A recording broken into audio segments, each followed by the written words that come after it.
Listen to me.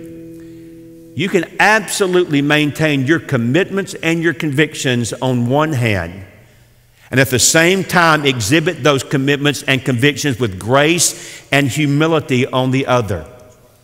And when you put grace and humility and conviction and commitment together, people will take notice and they will be drawn to you. Now, they may be drawn to you with the purpose then of repelling you, but they can't ignore you.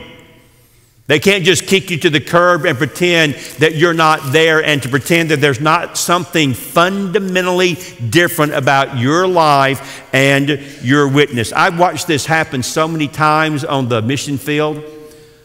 I had two of my sons that for a time served overseas, and in both cases, their wives shared with me how the way they were treated by their husbands had a gospel impact in their culture, because they lived in a culture where women were not valued, where women were demeaned, where women were viewed by men as something that they could use. Let me tell you something. I'm not surprised when lost people speak in ugly, godless, demeaning terms about women. That does not surprise me. But it embarrasses me to no end when they're defended by Christians. And we compromise our witness, not only here in America, but when the world, let me just be clear here. You get on the mission field and you understand immediately the world thinks all Americans are Christians. They think Hillary Clinton's a Christian. They think Donald Trump's a Christian. So they see on the one hand someone that does not value innocent life in the womb of its mother, nor does she honor the sanctity of biblical marriage. And then on the other hand, they see a man who talks about women as if they were less than human.